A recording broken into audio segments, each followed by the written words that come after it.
Laurence, bienvenue au podcast Plus de santé. Je me présente, moi c'est Juliette Massavage, je suis médecin de famille à la clinique médicale Val-Bélair, qui est une clinique du réseau GSE.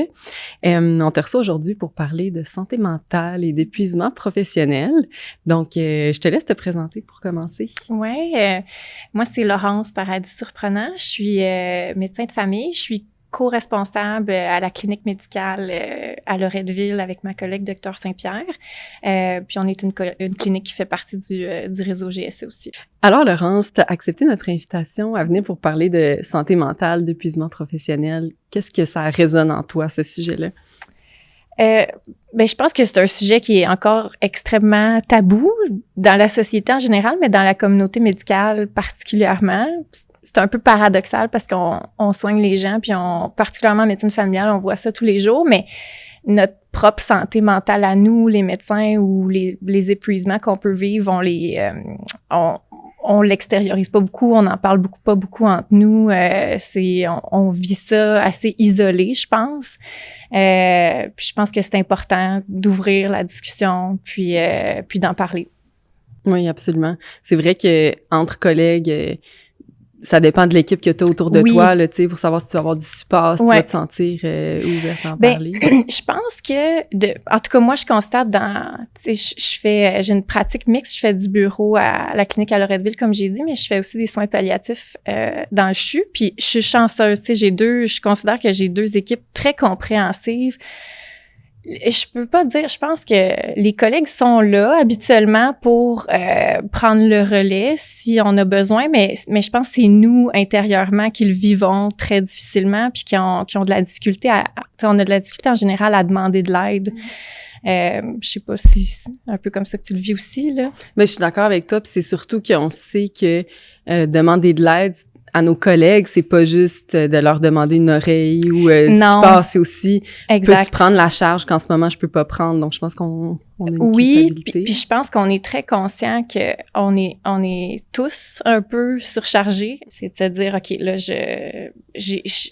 c'est de se recentrer sur soi finalement, de dire oui, là c'est ça que j'ai besoin du support de mes collègues, mais c'est difficile, je pense on n'a pas toujours le meilleur regard sur nous. On a de la misère à reconnaître nos propres signes de fatigue, de stress. Alors que probablement, dans la situation contraire, si tu vois une collègue, qui en arrache, qui a de la misère à se tenir la tête hors de l'eau, t'es probablement une des premières qui va dire « Hey, je peux t'aider. » On le reconnaît très facilement chez les autres, en premier chez nos patients. Après ça, je pense qu'on le voit aussi chez nos collègues, quoique des fois, comme on travaille à Sens Silo, c'est plus difficile, mais on est très bon, comme médecin de famille, on a un peu ce rôle-là de, je veux dire, le mot qui me vient, c'est bon père de famille, c'est peut-être pas le bon terme, mais je veux dire, on est comme la personne bienveillante, pour nos patients, puis on est très, très alerte à ces signaux-là.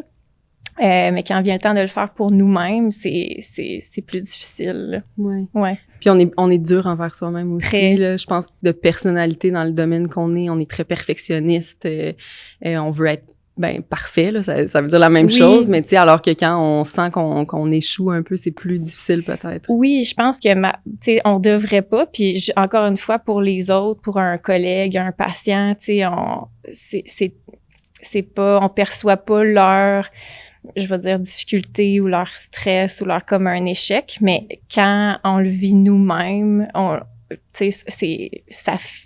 ressent comme ça, même si c'est pas ce que c'est. Fait que c'est comme, en plus d'être capable de reconnaître les signaux, c'est aussi de comme passer par-dessus ce sentiment-là, qui est difficile des fois. Est-ce que toi, ça t'est déjà arrivé, de te sentir à bout, là, comme on dit? Oui. Moi, je pense que j'ai vécu quelques troubles d'adaptation dans ma carrière je vais dire, j'ai la chance, entre guillemets, de pas avoir eu besoin de prendre un arrêt de travail ou une pause, mais je dis la chance parce que c'est des circonstances qui ont fait en sorte que finalement, j'ai été correcte, mais des fois, les gens peuvent avoir des stress qui s'accumulent, puis les circonstances vont faire qu'au contraire, là, ils ont besoin de cette pause-là. Le premier exemple que je peux penser, c'était j'étais en début de pratique les premières années. je faisais de l'hospitalisation à ce moment-là, puis j'avais une collègue qui faisait beaucoup, beaucoup de semaines. Là. Elle-même faisait, je pense, 1 semaine sur 2 d'hospit, qui, quand on y pense, c'est un horaire de fou, là, carrément. Puis cette collègue-là est tombée en arrêt de travail, justement.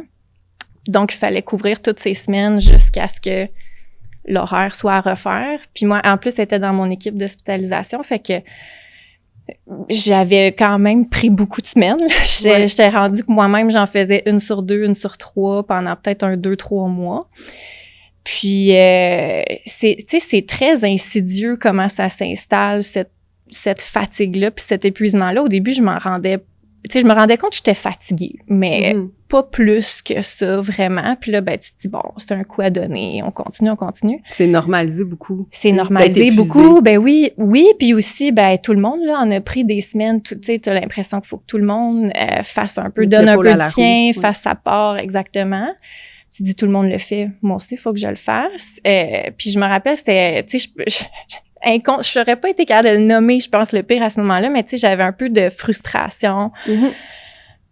Parce que là, veux pas, t'es moins au bureau, les patients, t'es plus difficile à voir. Tu sais, il y a comme plein de choses qui se mélangent là-dedans. Puis là, je m'étais comme un peu ouverte à un collègue, tu sais, avec qui je faisais de la clinique sur la situation. Puis je me rappelle, il m'avait dit, il dit, j'avais l'impression que t'étais fâché contre moi, mais t'es juste fâché, point. Puis ça m'avait quand même, ça m'avait saisi parce que moi, dans ma tête, j'étais pas fâchée. Puis mais tu sais, il m'avait fait réaliser que, puis j'étais pas évidemment fâchée contre ma collègue qui était en arrêt de travail, mais j'avais de la frustration par rapport à la situation, j'étais pas bien, j'étais fatiguée, j'étais épuisée, puis ça, pour moi, ça avait été, tu sais, j'ai eu la chance, justement, d'avoir quelqu'un qui me reflète à quel point j'étais rendue à bout, finalement. Puis ça m'avait aidé à en prendre conscience, j'en avais pris moins, puis ensuite de ça, les horaires avaient été refaits, puis finalement, ça avait été correct, justement, parce que, bon, j'en avais pris moins par la suite, mais c'est ça. Ça, ce que j'avais retenu de ça, c'est que ça s'installe très, très insidieusement. Fait que tu dirais que, mettons, être plus irritable, tu sais, autant avec nos collègues, nos patients, notre famille. Oui, c'est ça, exact. Oui, t'as moins d'empathie aussi, veux pas, là, on dirait que chaque... ça, c'est un signe que j'essaie de reconnaître maintenant, mais quand, tu sais, tu deviens un peu plus fatigué, là, chaque petite demande ou chaque petite tâche qui t'est demandée devient comme une montagne, là. Tu le vois comme si on essaie de briser tes limites, là, tu sais, puis d'ambitionner sur toi. Ouais, il y a un peu de ça. Ouais. Puis effectivement, là vient, par exemple, l'importance de reconnaître ses propres limites, parce que souvent, les autres, c'est une autre chose que je me suis rendu compte avec le temps, tu sais, c'est que les autres, ils te sollicitent pas en ayant des mauvaises intentions, tu sais, eux autres, ils savent pas ce qui se passe à l'intérieur de toi, puis même souvent, c'est des bonnes intentions, ils ont envie que tu participes à tel projet, ils ont envie d'avoir ton opinion sur quelque chose, ils ont envie... Tu parles des demandes. Oui, c'est ça, ce que exact. J'ai dévié sur les demandes puis mettre des limites, mais, tu sais, on est sollicité, bref. Puis d'être capable de reconnaître, de dire, OK, là, moi, c'est pas parce que, tu sais, j'apprécie que la personne me sollicite pour X raison, mais là, moi, je suis pas capable d'en donner plus que ça, tu sais. Mais c'est à toi de mettre cette limite-là aussi, même si c'est très difficile, là. Puis si tu pouvais te donner un truc, mettons, comment tu vois quand tu reçois des demandes? Parce qu'on en reçoit tout le temps, puis j'ai l'impression qu'au début, c'est encore pire parce que c'est comme si tes collègues t'arrivent et sont comme enfin, pas de la chair fraîche, mais enfin quelqu'un qui vient nous porter secours. Ouais. Personnellement, quand j'ai commencé ma pratique, c'est ça que j'ai eu comme impression. Puis on veut travailler beaucoup. Aussi, au début, on se dit, bon, t'as peut-être des dettes à rembourser. T'es excité par tout ça. Fait que t'as tendance, tu prends les soirs, les fins de semaine, etc. Tu sais. Comment tu trouves qu'on peut, comment dirais-je, déterminer, ça, c'est une bonne opportunité. Tu sais, c'est quelque chose qui va me permettre de m'améliorer ou de me dépasser versus ça, c'est comme plus du people pleasing, on va dire, puis ça va m'amener dans le fond du baril. Ouais. Ben c'est très difficile. Je pense que ce processus-là, c'est d'apprendre c'est un peu quétaine, qu'est-ce que je veux dire, mais c'est d'apprendre à se connaître. Tu sais, puis c'est ce qui est difficile je trouve, de l'externat, de la résidence, puis même du début de pratique, c'est qu'on se connaît pas encore beaucoup, même comme personne. Tu sais, t'es dans la vingtaine, tu te connais pas encore beaucoup comme médecin. C'était pas, tu sais, pour ma part, en tout cas, à l'externat, la résidence, c'était pas valorisé d'apprendre à se connaître puis d'avoir ses limites. Pas du tout, non. C'était, tu fais ta journée, puis quand on pense que, ah oui, c'est vrai, il y a un externe qui est là, on va le libérer, ben là, t'es libéré, mais tu sais, t'as comme pas ta voix, t'es pas habitué de prendre défense pour toi, puis c'est mal vu, là. Oui, effectivement, la culture médicale est pas construite comme ça. Tu sais, c'est sûr, moi, ça fait déjà quelques années que j'ai gradué. Je pense que ça l'est de moins en moins. Je pense qu'il y a quand même plus, c'est plus axé sur quand même. Je pense qu'il y a plus de bienveillance maintenant. En tout cas, je le souhaite là pour les étudiants. Je pense qu'il y a plus de bienveillance qu'il y en avait, mais encore là, c'est juste tellement ancré dans la culture médicale justement, tu sais, de pas prendre de pause, d'en prendre toujours plus. Fait qu'effectivement, quand t'es externe ou t'es résident, tu sais, en plus, c'est que si tes patrons le font pas pour eux-mêmes, ben, ils le feront pas pour toi non plus. Il y a beaucoup je l'ai fait quand j'avais ton âge, oui, ou nous, c'était normal dans ce temps-là, fait que tu devrais pas chialer, là, tu sais. Exactement. Fait que c'est pas normalisé, tu sais. Comme eux le font pas pour eux, toi, tu le fais pas pour toi.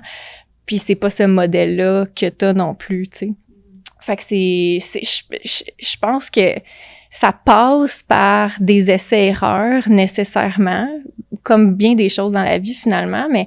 Puis est-ce que t'as déjà dû, tu sais, ralentir ou faire des plus petites journées, diminuer ta charge de travail? Puis est-ce que t'as déjà eu comme on va dire du backlash de ça, tu sais, des conséquences négatives auprès de tes collègues, les patients ou... Mes collègues, définitivement pas, ça, je dois dire. Mais oui, pour répondre à ta première question, oui, j'ai déjà dû ralentir. Moi, il y a 2 ans, je me suis séparée du père de mon garçon, puis ça a été, tu sais, une grosse tempête dans ma vie. Tout le monde a été très, très, très compréhensif. Les patients, c'est sûr que c'est pas eux qui sont au courant de ta situation personnelle, puis c'est bien correct. Eux le voient plus dans tes disponibilités. Puis ils te trouvent moins disponible. Puis ça, des fois, tu te le fais dire. Surtout dans une période que t'es plus vulnérable puis que, comme tu dis, oui, tu te sens plus que les patients, ils comprennent pas. Ça, c'est dur. Ça, c'est dur. Puis même maintenant, tu sais, je dirais, on se le cachera pas, là, il y a un problème d'accessibilité aux soins au Québec. Puis, fait que je comprends leur frustration. Mais ça rend pas ça plus facile à recevoir, tu sais, quand c'est toi, quand t'es déjà conscient que t'as ralenti, déjà c'est difficile à accepter pour toi-même la plupart du temps, puis là, ben en plus, quand tu te le fais dire, c'est difficile.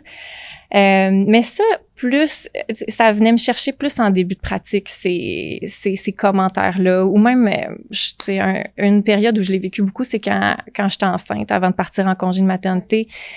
Les patients, ça les stresse de savoir que tu seras pas là, ça les stresse de savoir qu'ils vont peut-être être vus. Puis pourtant, ils vont être vus par un autre médecin, puis ils vont être pris en charge s'ils ont un besoin, mais il y a cette insécurité-là qui est très présente. Puis ça, tu la ressens beaucoup.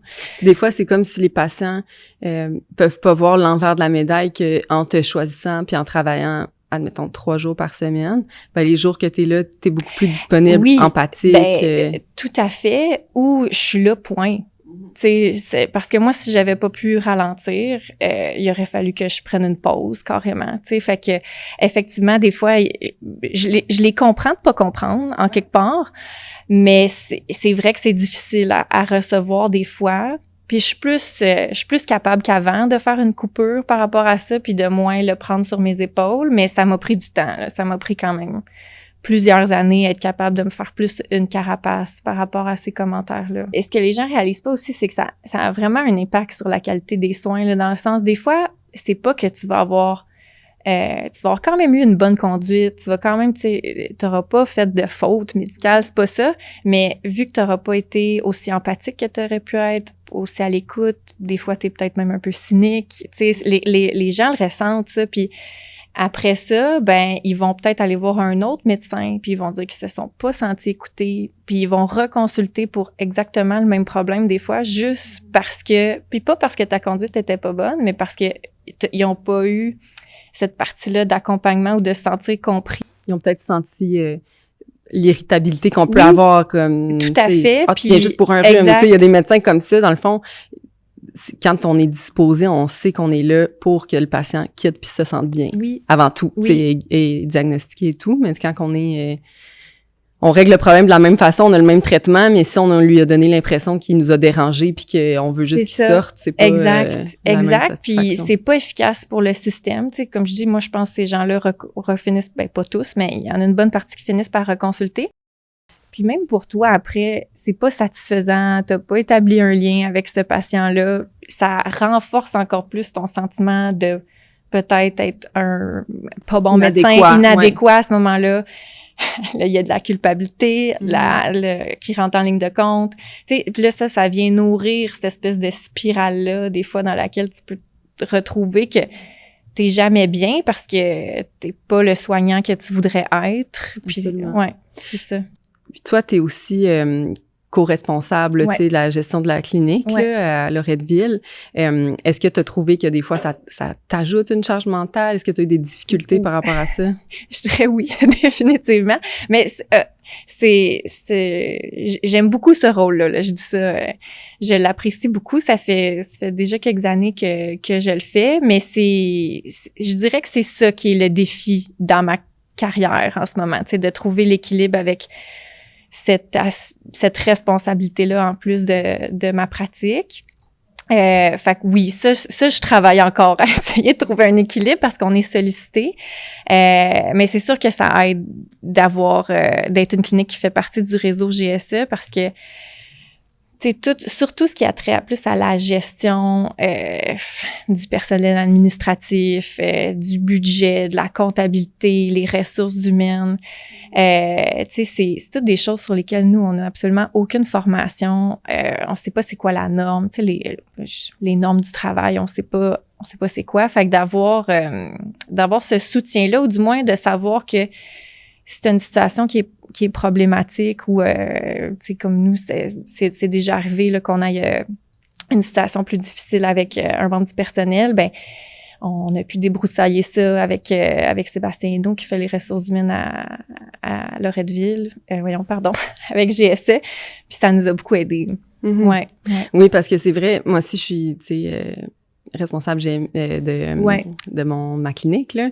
Puis on a souvent eu des situations que moi et ma co-gestionnaire administrative là, on était à bout, tu sais, puis on a chacun envie de dire je pense que c'est plus ta job ou non, je pense que c'est plus la tienne. Fait que je pense que des fois d'avoir GSE qui est comme qui chapeaute un peu tout ça, qui a comme une position d'expert aussi pour la gestion des cliniques là, ils ont pas juste une clinique. Oui. Je pense pas qu'il y a des problèmes qu'on leur apporte qu'ils ont jamais entendu de leur vie là. T'sais. Ben ça c'est vrai que des fois juste de se faire dire hey, inquiétez-vous pas, ça arrive ailleurs ces affaires-là. Moi juste ça des fois, est-ce que t'as l'impression que ça se passe juste chez vous avant même d'avoir une solution là, de valider que c'est normal. Exactement, tu sais, des fois tu dis ça doit être parce que c'est nous qui gérons pas bien, ça doit être parce que c'est nous qui avons pas vu tel enjeu, là, ça a fait de boule de neige, on se ramasse avec ce problème-là. On se met la responsabilité directement, j'ai l'impression. Exactement, là. Fait que de se faire dire non, ça arrive ailleurs, on a déjà vu ça, on va faire A, B, C, D.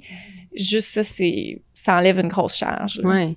Parce que je parlais un peu plus tôt avec une des membres de l'équipe de GSE, puis elle me disait, tu sais, il y a des cliniques qui ont même pas de gestionnaire administrative, là, tu sais, donc ils gèrent toute la ressource humaine, comptabilité, tout ça, tu sais, je peux croire qu'ils se sentent dépassés rapidement, là. Quand j'ai commencé à pratiquer en 2020, puis en 2021, la responsable GMF, la directrice médicale, elle m'a demandé de prendre le relais.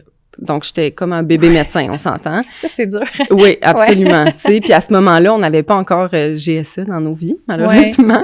Donc, tu sais, ça, je sais que ça m'a apporté beaucoup de détresse, c'est peut-être un grand mot, mais grand sentiment d'imposteur, tu sais, d'être un peu seul au monde, tu sais, parce qu'on le sait, tous les médecins sont souvent débordés, donc on peut pas leur demander tant que ça d'en rajouter dans leur cours. Puis du moment que, tu sais, GSE est arrivé dans la clinique, là, il y a un programme de mentorat, tu sais, pour les chefs GMF. Là. Moi, ça m'avait beaucoup aidé, justement, tu sais, de parler avec la médecin qui était venue lui exposer puis qu'elle me dise « Non, c'est très normal. » tous ces types de problèmes que tu me présentes. Là. Ouais, ben tellement. Tu sais, nous, on a eu un gros... Quand JSC est arrivé, on faisait une grosse... On changeait de gestionnaire. Il y avait une grosse réorganisation dans la clinique qui se faisait. Puis moi puis ma collègue co-responsable, on savait juste tellement pas par quel bout pogner ça. Tu sais, on avait tellement de changements à faire. Puis là, par où tu commences, tu sais, puis on a eu une chance qu'on a eu cet accompagnement-là parce que sinon, honnêtement, je sais pas comment on le goût de laisser le bateau couler des fois, là, tu sais, de dire, bon, je me retire de l'image. C'est ça, exactement. Fait que, non, ça fait vraiment une énorme différence, ouais. Puis si vous aviez pas eu cette aide-là, est-ce que tu as une idée de où est-ce que vous en seriez aujourd'hui? Je pense que je veux pas le savoir. Ouais. Non, mais le pire, c'est que, tu sais, comme bien des affaires dans la vie, probablement qu'on se serait organisé puis que ça aurait été correct. Mais à quel prix, là, tu sais? Mais à quel prix? Oui, c'est ça. Parce que déjà, comme je disais tantôt, déjà d'être co-responsable, moi, tu sais, ça occupe quand même une grosse partie de ma charge mentale. Je veux que les médecins dans notre clinique soient bien. Tu sais, il y a déjà une charge qu'on se met nous-mêmes. Fait que si en plus, il avait fallu qu'on débroussaille ça tout par nous-mêmes, par où commencer pour mettre en place une comptabilité, refaire le site Internet, etc. Nous, il fallait le système téléphonique, réorganisation du secrétariat. Mais toutes ces choses-là s'imbriquent une dans l'autre, puis des fois, tu peux pas faire une étape avant une autre. Fait que si on avait eu à tout démêler ça par nous-mêmes, ça aurait probablement, comme je disais, on se serait probablement arrangé, mais ça aurait été... C'est la charge mentale. À quel prix sur ma santé mentale, ça aurait probablement coûté très cher. Ouais. Moi, j'ai vraiment trouvé que c'était la charge mentale que ça me mettait sur les épaules, tu sais, comme directrice médicale, puis j'avais l'impression d'être un peu seule là-dedans, tu sais, puis je pense que tu sais, pour la santé mentale, il y a rien de pire que se sentir seule dans une situation, puis t'es le seul qui vit ça, puis que, tu sais, il y a pas de solution, là, donc... Ben, c'est vrai, tellement, comme on disait tantôt, juste de se faire valider. Tu sais, déjà là, t'as fait quasiment la moitié du chemin, moi, je trouve. Puis là, ben, déjà là, c'est plus facile de passer en mode solution. Juste aussi, comme prendre... Ça, c'est une notion qui est nouvelle pour moi, là, mais c'est quétaine, là, la façon que je vais le dire, mais prendre le temps de vivre ses émotions, là, tu sais, comme... Moi, je pensais avant que pour me sentir mieux, il fallait que je fasse quelque chose, tu sais. OK, je vais aller courir. T'as changé les idées. Oui, je vais aller courir puis je vais me sentir mieux. Mais finalement, non, tu sais, on dirait faut juste que tu prennes le temps, de la reconnaître, ton émotion. Après ça, pourquoi je me sens comme ça?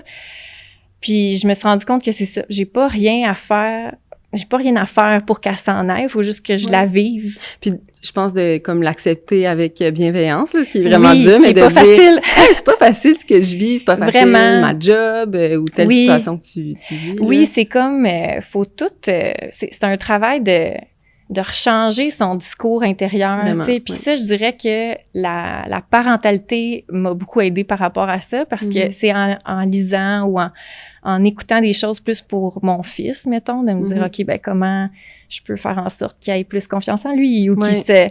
Puis, tu sais, finalement, ça revient beaucoup à montrer, le faire pour toi en premier, pour que tes enfants le fassent pour eux-mêmes. Puis ça a été un gros... une grosse réalisation. Je me suis dit, ah ouais, c'est vrai, mon discours intérieur, il est pas très bienveillant, il est pas très doux. Puis, fait que ça, je dirais que c'est la parentalité qui a été le début de ça, mais j'essaie de l'appliquer dans toutes les autres sphères de ma vie aussi parce que on est souvent notre juge le plus sévère, puis c'est contre-productif de toute façon, tu sais, ça donne rien de se rabaisser ou de se de se dire de se taper sur la tête, de se taper sur la tête, de se dire qu'on n'en fait jamais assez. Fait qu'effectivement, ça, j'essaye de sacrer patience dans ma tête plus. Je sais pas si tu as réalisé, mais pour moi, c'est quand même nouveau, tu sais, d'être plus compatissante envers moi-même. Oui. Mais j'ai réalisé que plus je le suis envers moi-même, plus j'ai de la misère à voir, mettons, mes amis, ma famille être durs envers eux-mêmes, mais patients aussi, puis plus je suis capable de les aider à aller vers ça, là, tu sais. C'est vrai. Ouais, puis je dirais qu'effectivement, ça fait... En tout cas, j'essaie de l'appliquer aussi dans ma relation avec mes patients. je pense que ça fait de moi un meilleur médecin, cet aspect-là, dans le sens où j'y crois plus. Là. Oui. Quand je leur dis d'arrêter de se taper sa tête, que c'est pas grave, fait qu'on dirait que de le vivre, toi, tu sais, de vivre ce processus-là pour toi-même, ça t'aide effectivement à plus le transmettre aux autres. Puis tu sais, pas que c'est ta responsabilité, là. Bon, chacun, faut qu'il fasse son cheminement aussi, mais c'est un point de départ quand même, là, après ça, de pouvoir donner ça aux autres, tu sais. Oui. Ouais. Parce que, tu sais, on parle beaucoup, là, dans les dernières années, mettre ses limites, là, c'est comme vraiment à la mode. Mais je réalise aussi que parfois, il y a certaines opportunités qui peuvent nous permettre de grandir, là, tu sais. Exemple, moi, quand je me suis fait demander d'animer un podcast, immédiatement, tu sais, j'avais le goût de dire immediately no, là, comme on dit, là. Puis après, je me suis dit, OK, prends 2 minutes pour y penser. Est-ce que c'est une opportunité? Tu sais, des fois, on est sollicité de partout, là, tu sais. Est-ce que c'est une opportunité qui me permet de me challenger, me mettre hors de ma zone de confort? Ou c'est quelque chose que j'ai absolument pas envie de faire, qui va apporter aucune valeur dans ma vie? Je sais pas si toi, Ouais, ben c'est ça. Ça, comme je disais tantôt, c'est difficile parce que ben je suis comme toi, tu sais, je vais donner moi aussi le même exemple du podcast parce que je pense que ça nous sort tous de notre zone de confort, mais j'ai eu exactement la même réflexion. Puis là, tu te dis, ben dans le fond, j'en ai déjà bien assez, pourquoi je me rajoute ce stress-là? Mais après ça, comme tu dis, c'est de voir, est-ce que c'est vraiment, je pense là où ça fait une différence, c'est est-ce que c'est vraiment un stress qui est négatif, là, que est-ce que c'est durable dans le temps? Est-ce que ça va être récurrent? Exactement. Ouais. Oui, est-ce que c'est quelque chose qui va vraiment me coûter si cher que ça en énergie puis en charge mentale? Si la réponse est oui, ben je pense que là, effectivement, c'est à prendre en considération. Mais quand c'est quelque chose que c'est plus, justement, ça te sort de ta zone de confort, mais c'est un stress, je veux dire, entre guillemets, qui est positif. Je pense que ça il y a nous comme aide, une excitation, je pense que là, ben ça, effectivement, faut pas se fermer à ces opportunités-là. Parce que j'ai l'impression que quand tu prends des opportunités comme ça, ben ça t'aide dans ta confiance en toi, dans ton estime. Oui. Puis tu sais, mais j'ai l'impression que, mettons, je m'étais fait demander d'animer un podcast ou peu importe quel autre projet, il y a peut-être, je sais pas, 8 mois, quand ça allait moins bien puis que je me sentais déjà dépassée, tu sais, j'aurais pas pris cette opportunité-là. Oui, ben effectivement, je pense après ça dépend, ça tombe dans quel contexte de la vie aussi. Il y a des moments où est-ce que ça se prête plus, il y a des moments où ça se prête moins. Mais je pense que ça revient beaucoup à apprendre à se connaître, ça. Puis je sais que c'est comme un peu quétaine à dire, mais il y a juste nous qui a la réponse à ça. Mais c'est difficile, ça, à maintenir dans le temps. En fait, c'est pas maintenable. Il finit toujours par avoir, je pense, ça finit par te rattraper. Puis là, ben, c'est ça. Est-ce qu'il faut que tu ralentisses? Comment il faut comme patcher ça après? Ça prend différentes formes. Mais effectivement, l'importance de se laisser un lousse pour pouvoir avoir ces à-côté-là de la vie. Parce que c'est important, là. On n'est pas, tu sais, oui, moi, c'est une grosse partie de mon identité d'être médecin, mais c'est pas la seule partie. Je veux cultiver les autres sphères de ma vie aussi. Je pense que ça, c'est important. Puis est-ce que dans ton début de pratique, tu sais, parce qu'on s'adresse aussi à des étudiants là, qui veulent potentiellement choisir la médecine familiale, dans ton début de pratique, est-ce qu'il y a eu des erreurs ou des pièges, là, tu sais, quelque chose que tu surveillerais plus avec le recul? Mais je pense que deux pratiques différentes, là, c'est amplement en général, parce que là, il faut penser qu'il y a 2 listes de garde, il y a 2, t'as 2 services à couvrir dans le temps des fêtes, pendant l'été. Fait que moi, ça, je dirais définitivement en début de pratique, en tout cas, pas en prendre plus que 2, là. Puis y a-tu certains choix que tu aurais fait différemment? Mettons, quand tu regardes la clinique que tu vas choisir ou justement, tu sais, moi, en début de pratique, à ce moment-là, je faisais du bureau, de l'hospitalisation, puis ça va avoir l'air pas grand-chose, mais ça me tirait beaucoup de jus. J'allais aussi, parce que moi, j'ai fait ma formation à Gatineau, puis je retournais faire des cliniques pour poser des stérilets à Gatineau. Mais souvent, je me le mettais sur mon post-garde d'hospitalisation, tu sais, ça comme pas de bon sens. Ça faisait comme aucun sens. Mais dans ce temps-là, pour moi, je me disais, c'est facile, je peux prendre 2 jours de congé. Ben, dans le fond, finalement, j'en prends juste une, puis l'autre journée, je vais faire mon aller-retour. Fait que ça avait un peu participé là, à mon trouble d'adaptation que je parlais tantôt. Tu sais, j'en avais trop pris, définitivement. Puis je pense, j'y repense, je faisais aussi... Il y avait comme une résidence de pères Oblats, là, de religieux. Puis j'allais là une fois de temps en temps aussi. Fait que j'en avais pris ben trop. Puis, oui, parce que chaque tâche qu'on prend de plus, ben c'est des résultats de labo qu'on demande de plus, oui, puis que là, t'es responsable de regarder ça. Oui, puis là, faut que tu fasses fitter ça dans ton horaire quelque part. Puis je pense qu'en quelque part, j'ai eu une chance, mais c'est la vie qui a fait ça. Mais tu sais, après ça, moi, j'ai déménagé. Je travaillais pas à Québec dans ce temps-là, je travaillais sur la Rive-Sud de Montréal. Là, j'ai déménagé à Québec, puis ça m'a comme donné la chance d'avoir un nouveau départ, tu sais. Ouais. Puis là, cette fois-là, je l'ai pas fait, cette erreur-là. Tu sais, j'ai pris du bureau, je fais les soins pâles, puis c'est tout. Parce que je pense qu'il y a aussi souvent les étudiants, tu sais, on se le cachera pas, on accumule des dettes là, pendant les études, puis là, on est comme pressé, là. Puis le gouvernement nous offre des incitatifs là, à la prise en charge. Fait qu'on a le goût de prendre d'un coup le plus de patients possible. T'sais. On veut pas dire dis non à tout en bloc puis il manque toutes les opportunités. Des fois, il y a des façons quand même de s'ajuster, d'aller chercher de l'aide, là, ou par exemple, comme on parlait tantôt, moi, la chefferie médicale, ben quand GSE est arrivé, ça a beaucoup diminué là, la charge. Là. Fait qu'il y a des façons de... Oui, c'est ça. Je pense qu'il y a définitivement des stratégies, puis puis ça revient à ça aussi, c'est de continuer à prendre soin de soi à travers tout ça. Mais oui, c'est ça. Il y a définitivement des solutions, mais c'est ça, c'est de les trouver, c'est d'apprendre à se connaître, puis c'est de pas hésiter à demander de l'aide. Ouais. Est-ce que tu as eu l'impression que à un moment donné dans ta pratique, il y a eu comme un chiffre que ça devenait normal, là, tu sais, de pas dîner au bureau parce que tu manges en regardant tes laboratoires, de prendre une garde de plus à Noël, tu manques le Noël avec ton enfant, tu sais? Ben, je pense que c'est normalisé vraiment tôt dans notre parcours, tu sais. Même à l'externat, tu vois que les résidents prennent pas le temps de manger, les patrons prennent pas le temps de manger. Fait que je pense que c'est très tôt, c'est normalisé. Comme je disais tantôt, si tu le vois pas le faire pour eux, ben t'as comme pas tendance à le faire pour toi.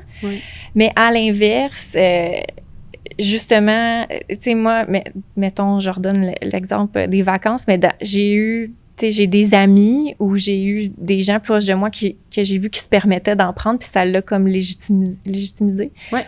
Fait que je pense que c'est d'essayer de se défaire un peu de ces modèles-là qu'on a très tôt. Puis, il va finir que ça va arriver des fois, là. Des fois, bon... il y a trop... T'as une journée occupée. T'as une journée occupée, t'as juste pas le temps là, d'aller dîner, malheureusement, dans la cafétéria, ou bien t'as un patient que, je sais pas, faut que tu règles quelque chose, faut que tu parles au spécialiste, mais, tu sais, ça va arriver, mais c'est... Est-ce que tu trouves que quand tu sais, moi, personnellement, mettons, je déjeune au travail, tu sais, puis là, je commence ma journée à 9h, etc. À 10h30, je commence à avoir faim, je m'en vais dans la cafétéria, je mange 15 minutes, puis ça me fait tellement du bien d'avoir ce petit 15 minutes-là de pause. S'il y a une infirmière ou une travailleuse sociale, peu importe, dans la cafétéria, tant mieux, tu sais. Je pense que c'est super important d'encourager. Oui, mais justement, là, t'es un bon modèle, tu sais, pour les autres médecins dans ta clinique, probablement les jeunes qui arrivent, parce que c'est comme, vu que tu te donnes le droit de le faire, ben tu donnes le droit aux autres de le faire aussi, tu sais. Fait que je pense que c'est comme, c'est inculqué assez tôt, mais c'est d'essayer de se défaire de ces modèles-là, puis de nous-mêmes, tu sais, essayer de donner un modèle différent. Parce que c'est quand même fou, là, tu sais, mettons, on a une clinique, on voit 15, 20, 30 patients par jour, puis on n'a pas 2 minutes entre le patient qui pleure parce qu'il vient de perdre sa mère, l'autre patient qui arrive,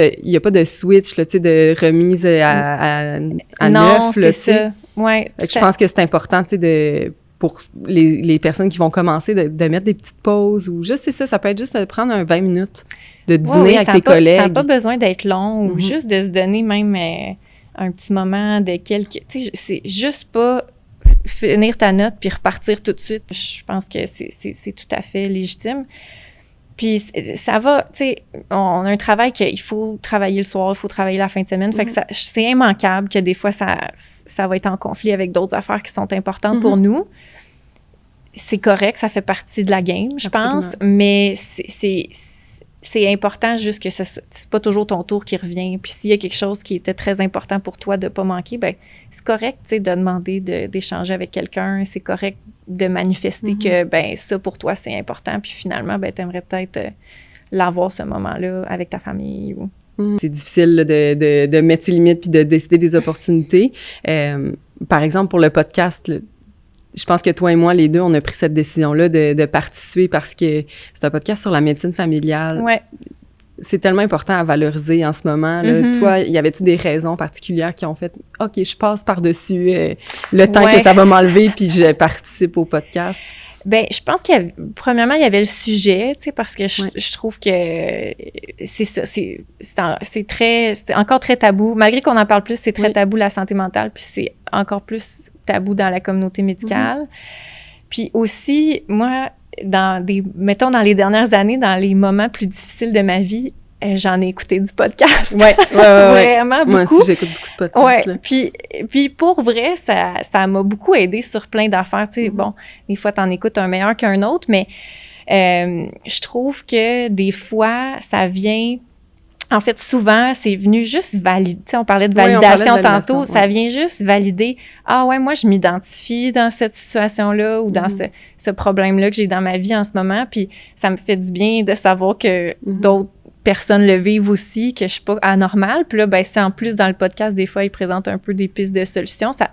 Ça donne je trouve que ça peut donner un espace où est-ce que tu es validé, puis aussi, ben, comme un peu d'espoir, tu sais, de OK, il y a d'autres mondes qui vivent ça, puis il y a des solutions aussi. Est-ce que tu penses qu'il y a comme une erreur typique à ne pas faire en commençant ou un conseil que tu aurais donné pour les prochains? Bien, je pense que c'est pas de se mettre la pression d'essayer de vider le guichet d'accès au médecin de famille. Tu sais, parce qu'on a tendance à se mettre des fois sur nos épaules cette responsabilité-là du problème d'accès aux soins au Québec, puis à se dire, ben, je vais faire ma part, puis je vais donner tout ce que je peux, mais c'est malheureux, mais... Moi, c'est un problème de système, là, qu'il va falloir qu'on change certaines choses là, pour qu'on réussisse à mieux servir tout le monde. Puis ça sera pas, malheureusement, juste sur les épaules des médecins. Non. Puis il faut pas encore moins prendre cette responsabilité individuelle là, parce que c'est trop lourd à porter. C'est trop dur. Ouais. C'est sûr que moi, si j'avais des trucs, tu sais, à donner à nos futurs collègues là, qui vont nous accompagner, tu sais, de garder vraiment une place pour ta santé mentale, physique, là, c'est-à-dire, pour moi, c'est important de faire du sport. Là. J'en ai toujours fait. Même pendant mes études, tu sais, en médecine, je faisais partie de l'équipe des Carabins à l'Université de Montréal. Puis je pensais tout le temps que ça allait me nuire. J'avais donc hâte à la fin de la saison. Je me disais, quand j'aurais pu 1-2 entraînements par jour, ça va tellement mieux aller. J'arrivais à la fin de la saison, absolument pas. Tu sais, en fait, je pense que le sport, tu sais, de garder de l'activité physique dans sa vie, je sais pas pour toi, mais moi, ça m'aide vraiment beaucoup à me grounder, même à régler des problèmes, là, tu sais, en courant. Comme tu parlais un peu de vivre tes émotions à fond et tout ça, je pense que des fois, on a un mode de vie super occupé. Puis je réalise que c'est tellement important de prendre un moment, que ce soit, tu sais... encore une fois, c'est peut-être quétaine, mais ça l'est pas, d'écrire dans un journal, de se donner une heure pour consulter si on a la chance de consulter, tu sais, de se donner un espace, là, tu sais, où on ventile tout ça, là. Oui. Ça peut être avec un collègue, là, tu sais. Non, mais tellement, ou avec un professionnel, mais tu sais, oui, je suis tellement d'accord d'avoir cet espace-là où est-ce que des fois tu peux, tu sais, laisser sortir la vapeur un peu. Tu sais, lire un livre des fois, puis là, ça peut être un livre qui est de croissance personnelle ou pas, là, mais tu sais... Écouter notre podcast. Écouter le podcast. Mais non, mais je pense que, tu sais, ça prend... autant de formes qu'il y a de personnes. Là. Chacun est un peu différent. Il y en a pour qui c'est les arts. Moi, c'est moins ça, mettons. Je pense, en résumé, c'est de garder comme un... Mais c'est de garder nos espace, intérêts. Oui, c'est ça. Peu importe c'est quoi les hobbies, les intérêts qu'on a, c'est important de garder une place pour ça parce que c'est plus payant sur le long terme aussi. Ça te permet vraiment de retrouver un équilibre et de recharger tes batteries. Quand on vit de l'épuisement ou n'importe quoi qui est difficile au niveau de la santé mentale, là, je trouve que comme soignant, c'est tellement difficile. Puis je pense qu'on l'a peut-être tous déjà vécu. Là. Moi, personnellement, ça m'est arrivé. Tu sais, entre deux patients, là, t'es plus capable de le retenir. Tu brailles une shot entre deux patients, puis après, il faut que tu recommences, que tu continues. Tu sais. Ça t'est-tu arrivé des choses un peu comme ça, tu sais, Oui, ça m'est arrivé. L'exemple qui me vient en tête, c'était un sans rendez-vous. J'avais une patiente qui avait quelque chose de viral, mais qui aurait voulu des antibiotiques. Là. Des fois, c'est un peu un classique. Puis, écoute, moi, malgré mes explications, il y avait beaucoup de frustration de la part de cette patiente-là. Puis, elle m'avait exprimé assez clairement sa frustration. Là, elle m'avait vraiment donné une bonne ramassée, merci. Puis, tu sais, des fois, t'es dans des meilleures dispositions, t'es capable de le prendre, mais cette fois-là, elle était sortie, puis je m'étais effondrée, là. Carrément, je m'étais assise sur ma table d'examen. J'avais pleuré un bon coup, pour vrai, mais ça m'avait fait du bien. Mais j'avais pris le temps de le pleurer. Après, moi aussi, j'avais déjà parlé aussi à une collègue... ou à une collègue ou à un autre médecin pour un deuxième avis. Puis là, la médecin m'avait fait sentir tellement incompétente. Oui, ça, c'est un autre classique, Oui, je m'étais mis à pleurer aussi en plein dans le rendez-vous. Oui. Puis ma collègue infirmière l'avait traversé pour me consoler, tu sais. Mais après, c'est dur de repartir sur... quand t'as pas accès à ça, à ce support-là, mettons. Oui, tellement. Oui, puis c'est que là, aussi, veut pas, ben ils sont là, les rendez-vous, là. Tu sais, tu peux pas... quand t'es dedans, particulièrement, là, c'est plus le temps d'annuler ou de les remettre. Puis t'as un peu ce sens du devoir-là aussi envers les autres patients qui, eux autres, sont tout à fait... Moi, ça m'est arrivé aussi souvent de me faire dire... Est-ce que vous êtes correct, tu sais, ou est-ce que vos vacances ont bien été? Oui, ça c'est vrai. Faire du bien, je suis contente pour vous, tu sais. Les patients sont fins, puis je pense qu'ils aiment sentir qu'on est des humains aussi, tu sais, qui les soignent. Ça, c'est vrai, tu sais, je pense que ça approfondit la relation thérapeutique beaucoup, qu'eux autres sentent que nous aussi, on a nos enjeux, puis des fois, justement, de le partager un peu, ça les aide à comprendre, puis souvent, la réaction est positive. Oui, on n'est pas des robots. Là, non, c'est ça, ils comprennent, puis fait qu'effectivement, ça, je pense que je me le permets plus qu'avant, puis c'est positif en général. Oui, je pense que ça vient avec l'expérience aussi. Oui, au début, moins. Aux patients, on devient plus proche d'eux, c'est sûr. Oui. Nous, dans notre clinique, on a vraiment remarqué que depuis que GSE est là puis qu'on a plus d'accompagnement, ben ça me permet vraiment de faire plus de tâches dans lesquelles je suis qualifiée. Donc, ça enlève un peu de frustration, là, de faire de la comptabilité, de faire des ressources humaines, de gérer ces affaires-là. Ça devient frustrant, ça devient fatigant. On a l'impression pas qu'on perd notre temps, mais que, quelqu'un d'autre pourrait faire ça puis ce serait plus efficient. Puis nous, on peut se concentrer sur, parler au patient en face de nous, rire avec lui. Je sais pas, d'autres choses qui peuvent être plus intéressantes que gérer un budget, puis pas plus intéressant, ça, mais plus valorisant pour nous.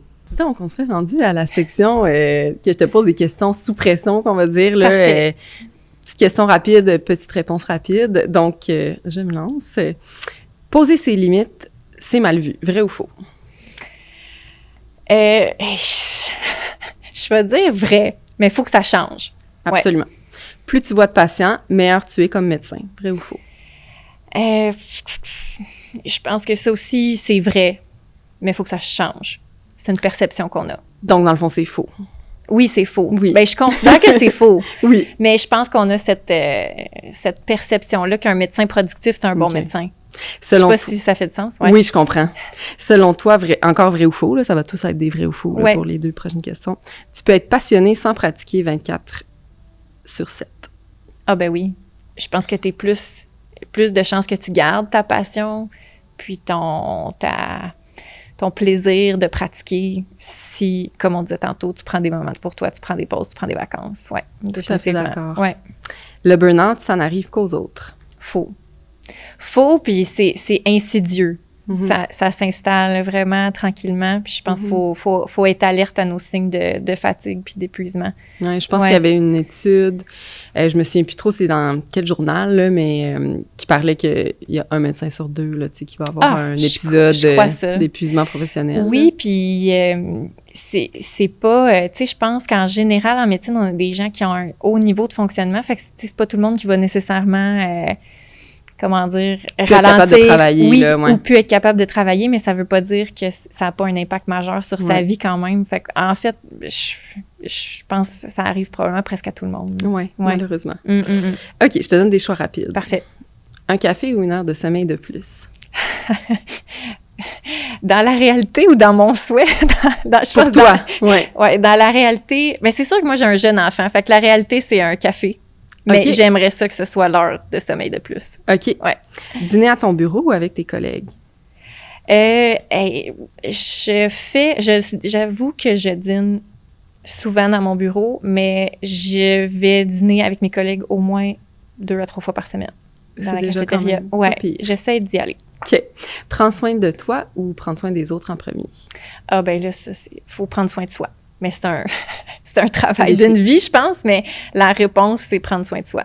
Pour mieux prendre soin des autres après aussi. Mhm. Tu sais, c'est ça l'affaire, c'est que quand on prend pas bien soin de nous, on prend pas bien soin des autres. Absolument d'accord. Être un super-héros ou un super-humain? Super humain. Ouais. Personne n'est un super-héros. Non, absolument. Non. Je pense qu'il faut pas avoir cette aspiration-là. Merci beaucoup, Laurence, pour cet épisode. C'était vraiment le fun de parler avec toi de santé mentale. Est-ce que pour la fin, tu aurais un petit mot ou quelque chose à rajouter? Ben ça m'a fait plaisir. Puis je pense que globalement, le message, c'est d'apprendre à se connaître. Tu sais, c'est correct, c'est correct de faire des erreurs, mais on apprend de ça, on corrige, mais surtout, il faut prendre soin de soi à travers notre travail qui est demandant. Là. C'est de pas trop s'en mettre, pas oublier de prendre des moments pour soi.